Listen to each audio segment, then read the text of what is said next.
Alright, here we go. Another new series. I swear we do a lot of new series and just end up not completing these. And like always, for these type of series, I say that, and then I'll say hopefully that these could last longer. But for this one, I mean it, because for this one, I have a fun feeling I will be more consistent with this.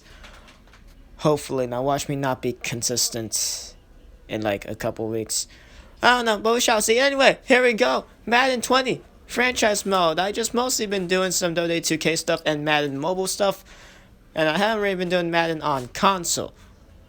So yeah, finally have decided to go into doing it. I was gonna do something franchise mode related, maybe also Ultimate Team as well, but that's a maybe. But anyway, here we go. So as you see from the title, the thumbnail, you guys already know what we're doing. 32 team franchise mode. Now this took me a while to figure out on how to do, but yeah, we were able to do it. And so along with this episode, along this episode would just be me quickly showing, leading to it, I guess. I don't know, just me showing off what's happening beforehand, and then obviously, getting onto the highlights. Week 1, Bears Packers. We're gonna be doing a Thursday night game, a random Sunday night game, and one of the Monday night games. That's how this is gonna work. So we're gonna do 3 games per week, well, at least in the game, but maybe we could pull off 2 weeks in one actual real life week or whatever. But yeah, we're going to use the Jets first because favorite team, Adam Gase, but we're not just gonna solely lose him because we're already doing season mode with the Jets in Madden Mobile, so it don't make no sense to reuse them on console. If anything, it'll make sense to use another team, or better yet, 32 of them. 32 of them. So basically, click the right stick, and then new character, and then use add on each coach. You cost this for players and owners, but I am doing this with coaches here, and then the settings will stay the same as it was for what we put for Adam Gase right there. So Matt Patricia for the Lions, and now it's a very tedious process though. So now we obviously now control the Lions here. So we keep redoing this, clicking the right stick, and then clicking new character, and then moving on over to another team, whichever one. So then we keep on doing this 32 times. I'll see you when you're done. And I see right there, Bruce Arians just turns into the Ultimate Spider-Man Electro for some reason. The TV had a negative effect. I had no idea why. But yeah, and so now there's one more to do. As this is the end of it, to be fair, 31. And now, time for the last and final one, which will be the Cardinals. There you go. And, yep, now we officially have 32. In case you don't believe me, this is it. Look, bam, all 32 teams, all 32 coaches. Well, not really, because Bill Belichick is not in the game for some reason. But, he hasn't been in any of the Maddens, has he? Or at least not the latest ones. To my knowledge. I don't know where. But bottom line, there we go. All 32 teams, all 32 coaches. We control everything. We could legit do every game if we wanted to, but no, because we set this up for 15-minute quarters. So we're setting this up to be like real life. Obviously, I am going to have to change the sliders to make it more realistic. Steelers, they're going to get the first overall pick, but this is going to be a long-ass video if we just do a fantasy draft. So we're going to skip ahead to a draft. We're not going to select any players for anyone. And there we go. So now, here's the thing though. I originally had the clip of me showcasing all the rosters for the team, for each individual team. It took until like maybe 8 minutes or so. So yeah, it was very long. And, it's kind of useless because also the screen recording, also, it froze while showing off the Titans one. So it didn't show the Vikings lineup at all and whatever. So, but that's that. Anyway, so you guys will see the rosters as the episodes progress. We're going to do 3 matches per in-game week. Packers, Bears is Thursday Night Football. So that's why we're showing up this one. DeAndre Hopkins, I see right there. He went on over to the Packers. Kind of interesting. So, obviously one of the best wide receivers in all the league. Along with that, Philip Rivers going on over to the Packers. Interesting duo. Shall see how they do. As the Packers are the away team here. They face off against the Chicago Bears in this rivalry game to kick things off here. And look at that. To DeAndre Hopkins. And Hopkins staying in bounds. 18-yard recovery. Let's take a replay here. These are going to be highlights, by the way. But look at this one. Staying in bounds, and that right there is our first ever highlight here in the 32 team franchise mode. There you go. Staying in bounds, DeAndre Hopkins. From the 44-yard line now, the snap on 3rd and 10 here. Packers looking for something, but look at this pressure by Chandler Jones, and he brings down Phillip Rivers for the first sack here in this game, and for the first sack here in this whole series. As we also take a look here at the Bears' resident quarterback, Teddy Bridgewater. Not really the greatest, but a rather okay one that could probably make them go rather far, I guess. I don't know, we shall see. But along with that, we have a black screen now on purpose because both the Packers and Bears scored touchdowns. Here's the thing though, when they did, I wasn't paying attention to the recording because obviously I'm letting the CPU play, so I don't really have to watch everything. So the recording stopped, obviously, and so I wasn't able to go back and record the touchdowns. I could have, but I was like too lazy. So yeah, they're just solely not in these highlights. But don't worry, that's just the first quarter. Everything else besides the first 2 touchdowns of the game is actually good and in good quality. So anyway, let's go back to the highlights. Anyway, Bears not able to make much work besides the initial touchdown as Graham Gano here. He's in the Bears and he's going to make the 57-yard attempt. Very risky, and it's not going to work out at all for the Bears. Missing that one by a long shot. From 3rd and 13 now, Demaryius Thomas able to get the reception, but not able to go for the first down. Only shy by 4 yards. 4th and 4 here for the Packers, as they're going to go for it here from the 24-yard line, and it's good. The Packers extending their lead by 3. 3rd and 3 now to begin the second quarter, and Darren Lee with the interception. Not a good way to start things off in the first play of the second quarter. It's an interception, and that right there goes to Darren Lee, reading Teddy Bridgewater. Packers now in the Bears 38, and look at that. The pass to Vernon Davis, he gets a juke in, and he lands on the 2-yard line. Phillip Rivers saw it, gave it to Vernon Davis, the former Washington Redskin, and Davis able to make do with that one. Packers now comfortable positioning on the field here, looking to extend their lead by 10, and they will, making it look easy. From the 7 now, the Bears have made their way down to the field rather nicely, and Teddy Bridgewater to Maurice Harris, and Harris able to rush into the end zone for the 6 points, about to be 7 for the Bears. PAT time, Graham Gano puts to the uprights, it's good. The Bears now only down by 3. Here we go on the 42 now. Phillip Rivers snapping back here. And look at this pressure. Down goes Phillip Rivers. Once again, this time around, it's Daquan Jones, the 28-year-old from Penn State. He gets a sack added into his statistic. On the 36 now, Teddy Bridgewater, all the time in the world in the pocket. He finds a man, and it's Tyler Higbee who's able to get the reception. Falls out of bounds shortly after, 29 yards added to his name. On the 13-yard line here, Bears looking to take the lead, and they will. It's another touchdown for Chicago.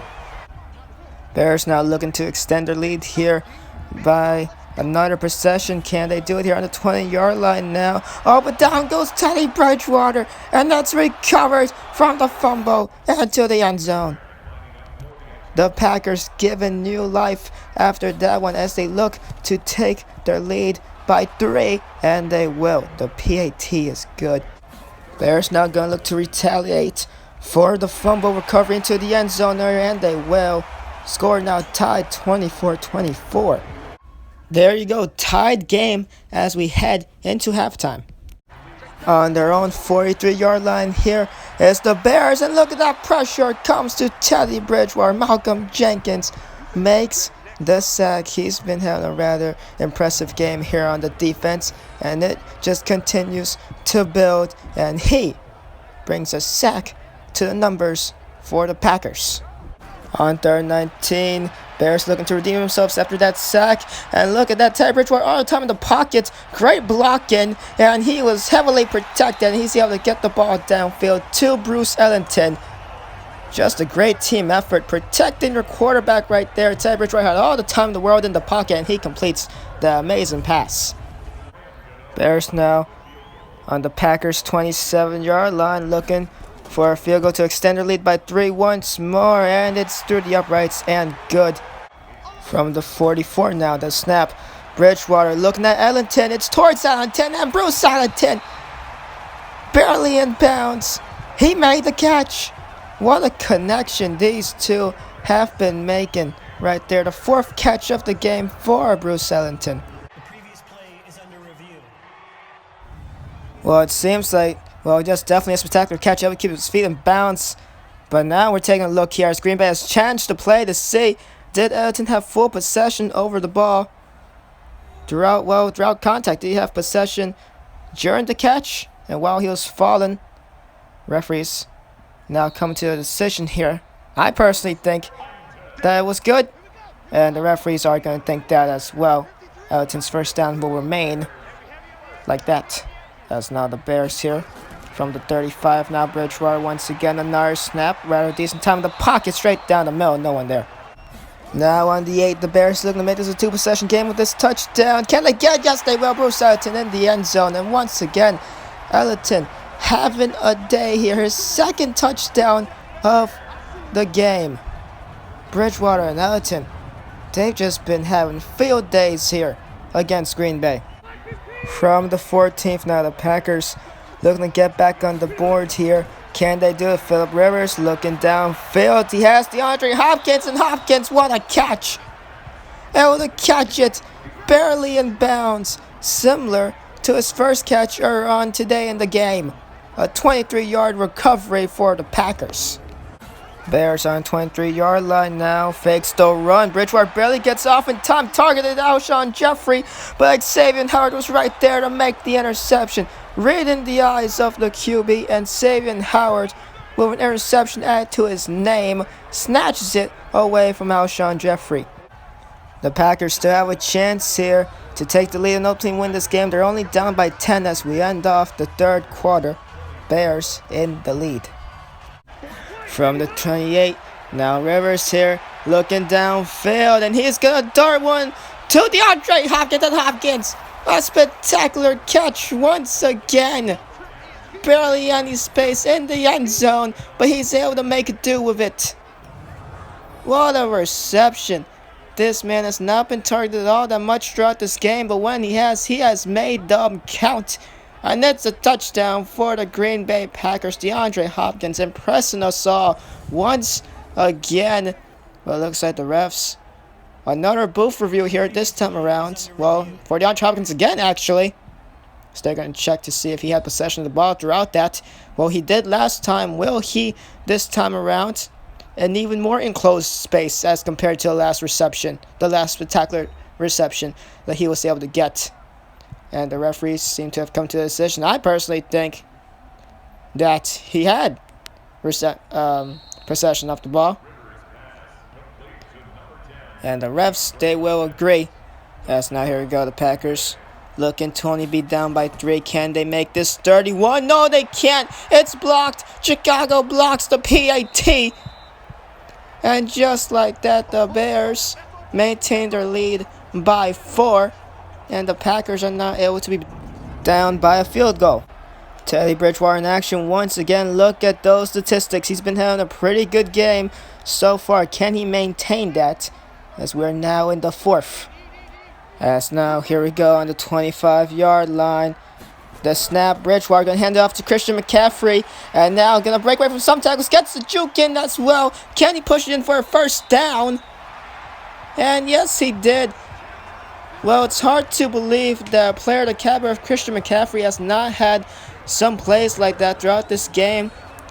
It's only a couple of yards after 10, but that is arguably his best run throughout this game.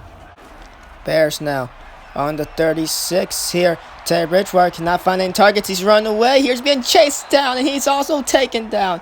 The Packers defense looking to update that scoreboard to 37 in hopes that the Bears did not score beforehand. The snap here on the 37, and Bridgewater being pressured again. This time around, Who's gonna make the sack? It's Joe Schobert from Wisconsin, the former Cleveland Brown, making his presence felt here on the Bears offensive. From the 16th now, the Packers with the opportunity to take back their lead here. Phillip Rivers is in trouble. Derek Barnett making the sack here. Taking down Rivers, pulling the Packers back a couple of yards. 3rd and 19 now, so the Packers struggling a bit more here, and they're going to decide to run it. Aaron Jones, he has running room, and that right there, the first down, and he's down at the 2-yard line. That right there is his best run of the whole game, perhaps the best run of this whole game in general. Not really a lot of good running plays so far throughout this game, but that one right there was one of them. Jones able to have the space and giving the Packers the opportunity to get back their lead. Packers looking to take this opportunity with 2 hands, and they will in the end zone. It's good. And at that, we tack on an extra 6, about to be 7. The Packers get back their lead. Bridgewater now looking to make do here. Doesn't see anyone to throw to. Breaks away from one tackle. Teddy Bridgewater scrambling, and he's able to get on for an extra 8 yards right there. What a run. Halfway through the 4th now is Bridgewater in trouble. The pressure happens again. He fumbles it, and Trent Murphy recovers it. And open lane, no defense in sight. He's going to take it home. And the Green Bay Packers recovering the fumble. They now easily lead this game by 2 possessions. Trent Murphy scoops it up and scores, taking it to the house.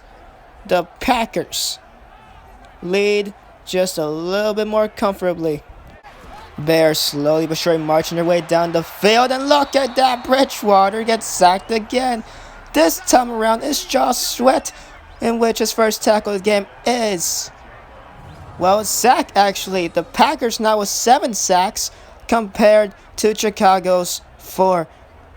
Packers defense playing hard and playing heavy as the Bears only go for 3. They are now down by 1 full possession. Can their defense be the one that is their saving grace here? Well, what a game this has truly been, and the Packers with the opportunity to put the nail into the coffin here from the 37-yard line to make this a 47-yard attempt, and it is good. What a kick.